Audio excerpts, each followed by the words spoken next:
I want you to watch Lamont Butler on this entire possession. For a lot of off-ball movement, but he's reading this dribble handoff right there, and as soon as he reads that he's not going to attack it, that's when Lamont goes to that space. As soon as he sees that he's not going to come off this and get downhill, that's when Lamont goes there. Because if he is going to go there, then Lamont can come off one and then two and come up towards the ball. But he reads that he's not going to attack, so that's the space he wants to get to. Gets ball reversal, and then we're going to curl off it again. We're just reading it. Great pass out. Get an open shot. So we're going to have it turn into numbers here for Colorado State 4-on-3 fast break. And we make a good read. No one comes up to stop the ball, really, so the three-point option's obviously there, but not a great shot. No one stays within, so we get the pass there, but that layup's got to go. Just take the shot. Way to have your head up, way to deliver the pass. I'm shooting that thing. That's a good look for the layup. It's a good look. So we get a good look here in the middle of the lane, but the one thing that you want to make sure, anytime you're making a pass through the paint like that, it's got to be a bounce or a lob. You got to put it on the deck and give it on to him on the bounce, or drop it in up top and go for the lob. Any defender, any bad defender, any lazy defender is going to have their arms out to the side and be able to deflect a straight line pass through the paint like that. And that time he actually just literally throws it right to his chest. But bounce or a lob through the paint. You just got to do a better job of following him behind and helping him out, closing the gap towards him and making it an easier play for yourself. So one thing Auburn does well is they're going to space the floor out and force you to play perimeter.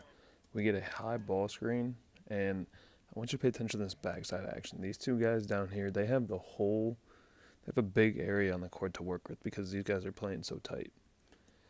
And Broom, he just hunts the guy on the perimeter. He hunts his man, forces this guy to play here because he has to, and then this guy's in a bind. Is he going to step out, defend the perimeter, or is he going to work back? And that's the read we're taking right here on this ball reversal. That's the only read he's got to make, and that's the play that we're going to have. You see, he makes the right read because he works back, and we get two guarding one for a minute here. Passes delivered in rhythm, contested a little bit. It's a good air ball that time, but it's a good look there.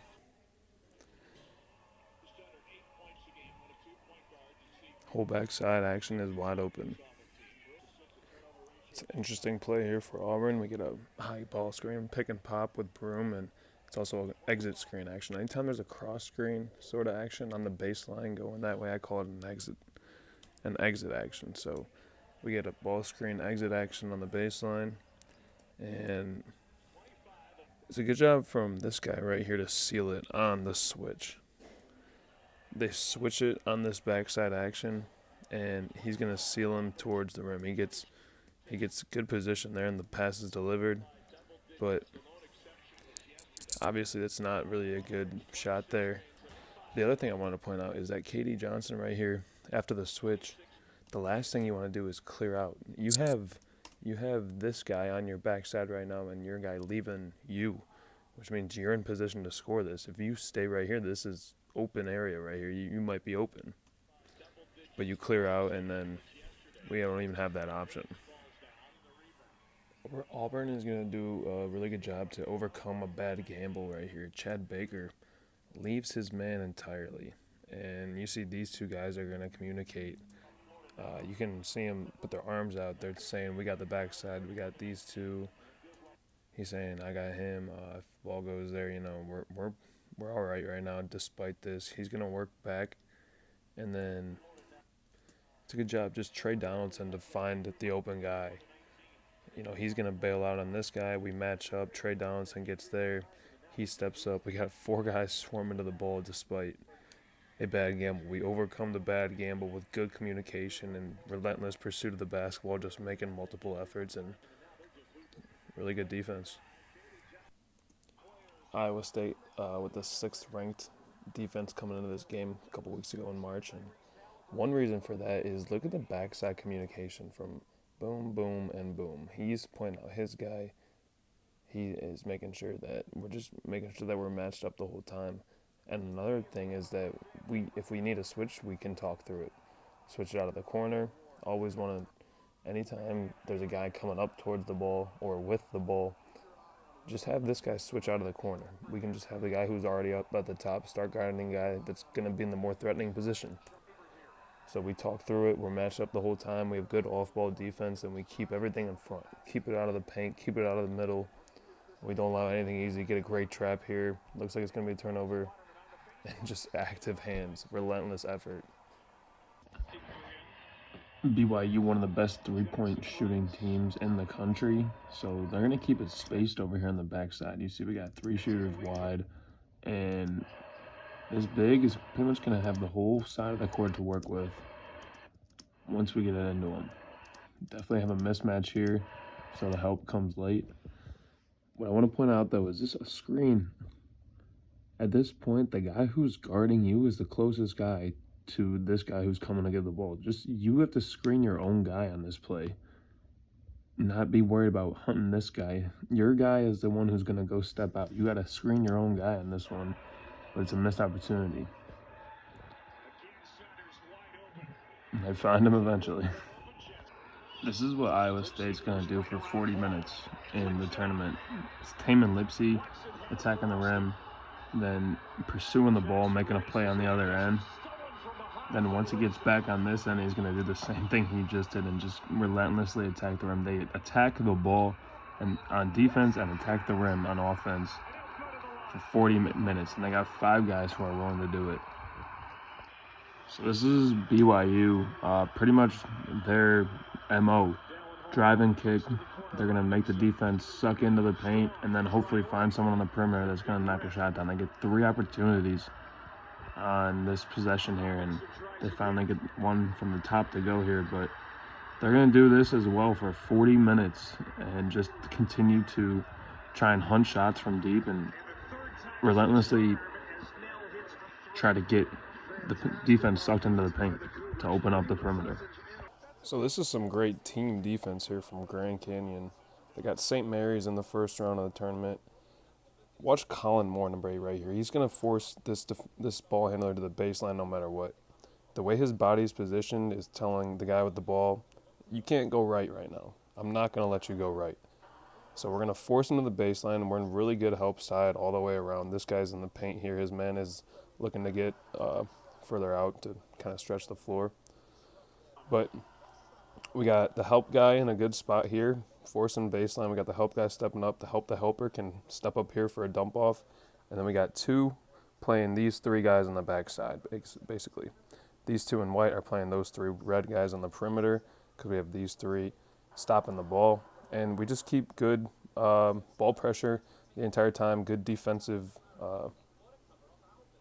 spacing and good help side. And we force a long pass, get a pretty good closeout here, cut them off again, and just keep the ball out of the paint.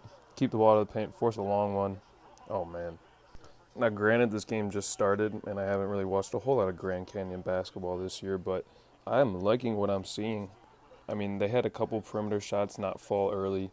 They got 1 to go in the corner on one of the first possessions of the game. But I like the fact that they're going to take – this is Ray Harrison, number 0, just kind of making something happen for us, being a one-man show, going ISO, and then drawing the defense in, and then making a really good pass right there, right in the middle of the lane. We just don't get the layup to go that time. But if Grand Canyon can get hot, this is another team that's going to be really hard to beat. They're 17-3 in the conference, 27-4 overall. Not a team that I would want to see in the tournament. This is something that I just hope more people start recognizing. All right, we get a high ball screen. The defender falls down. So he's going to step up on the ball handler, and he's going to get a straight line to the rim. And obviously, with this being the case, the weak spot on the floor is like right here now, because even if he can't get the ball to him right here, this is the weak area. This is where we want the ball to try and get to, because there's just less bodies, and we can get to the rim. So we're going to get the ball to the corner, and then we just let him do that job. The other thing is, because this guy fell down, no one's tagging the roll, which means no one's really in help position to step up, because no one's guarding the guy who needs to be helped off of.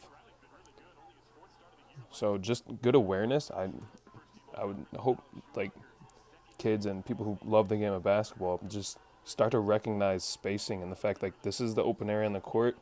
If we can't get it in over the top here, we got to find a way to try and get the ball to this spot.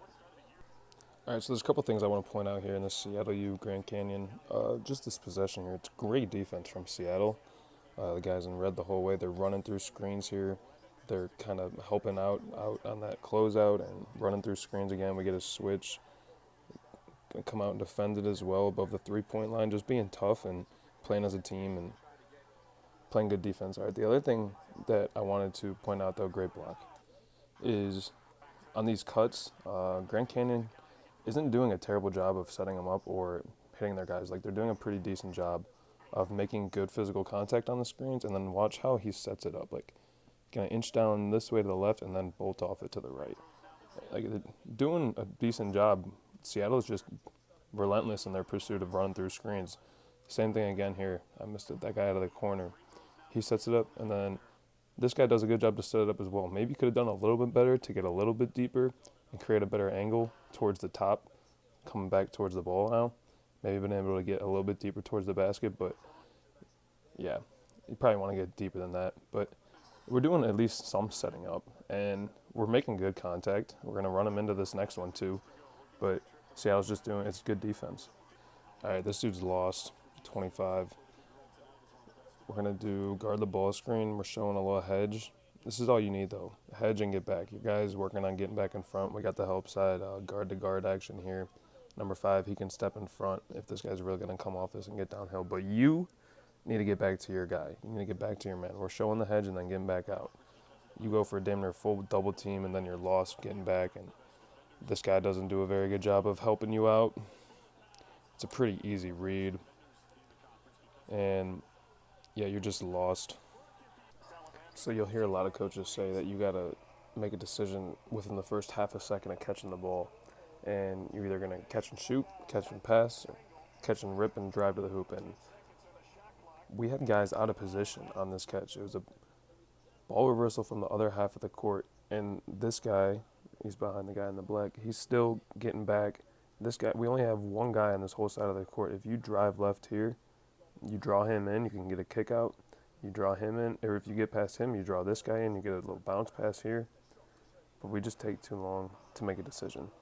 And we allow the defense to get in a better position after we finally do make a decision to then go right. Want to go to our strong hand. So here is New Mexico versus Utah State, and this is one of the first possessions of the game. We get a ball screen, dribble handoff out of the corner, and we get the switch. So the larger defender steps up onto the ball handler, and the big has the mismatch down low.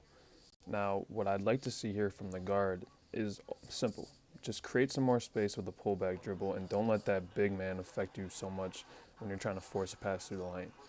At this point, the attack downhill is probably not going to be an option because we have a guard-to-guard help side defense right here that's keeping me from getting to the rim. So we want to go for the mismatch. We got the switch. I want to deliver it to my big. All I'm looking for is create some more space with a pullback dribble towards the three-point line, drag it out, and then that big man can't affect you as much because he's going to be on the move. He's going to be worried about you shooting. He's just got more to think about if you're spaced out a little bit farther. So this is a great slip here from Utah State. If your defender, when he's guarding the ball screen, this guy in blue, number 15, if he is going to get up either at the level of the ball screen or above the level of the screen like he is right here, it's an immediate slip. As soon as he leaves you, you have a direct line to the rim. You have a mismatch here if he wants to step up. It has to be you reacting to your defender. He goes, you go. It's a good slip there. Don't even put it on the deck. Go up strong against the smaller defender. Off 2 feet, you always want to go off 2 feet when you finish close to the rim like this. It just keeps you more on balance. You're more likely to get fouled rather than going off of 1 foot and being a little bit more uncontrolled. So yeah, just good timing on this slip action and good, quick, straight to the rim finish. He steps out, I go. Pretty simple stuff. This is Jalen House right here. He's their guy for New Mexico. He's got the ball, I would say, like close to 90% of their possessions, he's initiating their offense. But he does have moments where he, turns it over a lot, doesn't sprint back, and if a team capitalizes on that consistently, it can be a huge difference in the game. So I know a lot of people have New Mexico. They definitely have the talent and the potential to, be a Sweet 16 team or further, but they can't have moments like this from their senior leaders. I think here's very interesting with Jalen House off the ball and the dribble handoff action because he does it really well. If you he's got the ball and he's still standing there, so this is a delayed sort of action. We're giving this guy the option to get to the rim and finish, but we're pretty much timing it up perfectly for if he doesn't score. So Clemson with pretty sound offensive possession so far in this game. It's a lot of off-ball movement. Go in the corner here. It's a fake dribble handoff. Another action right there. And then an off-ball screen for a wide-open three for a 44% three-point shooter against a pretty good defensive TCU team. This is early on in the season. You'll see TCU 7-0, Clemson 8-0 at this point. But I don't know. I just feel like Clemson's offense is really good, and they're going to be a tough out if they're playing well. Just wanted to point out a good closeout. Number 2 in white right here. His man's going to come up straight through here. He's going to get through a little nudge right here and then not jump. He stays down. He doesn't jump up and try and go for the block. He stays down and he keeps it in front. Then we're in front the next pass over and we force a tough one. We can keep it in front the whole time because of just one really good closeout here. We keep it in front here, and then we really have a good contest here. If we don't keep this in front and we give up a straight line drive, who knows what can happen. We have to draw help here. It's probably a dump off, and they get an easy layup. If he flies out and he gets a straight line drive, this guy has to step up, stop the ball, and it's probably going to be a dump off for a dunk. Really good job to re-spot up off the ball, again from Joseph Girard. He's going to get it back to P.J. Hall, and then once he sees that his man is going to help on this straight line drive, he's just going to run away from him, get to an open spot on the court. Nothing too flashy, just hunting spots and being active off the ball, reading your own defender and making good things happen. This is the gravity of, P.J. Hall in a dangerous spot with or without the ball. He's going to back his man down and get a switch right there. Get separation, get a switch. We got shooters on the backside right here and right here. And this man, you'll see he on this switching action, he gets detached from the other big. He's like, oh, I gotta be in a good spot just in case we get the ball here. So what I like from the guard here is with the ball handler, he's gonna create space, use a pullback dribble to just bring it outside the 3-point line, create some space. And then he's running to the open spot on the court because we got shooter space and he's in a help spot on PJ.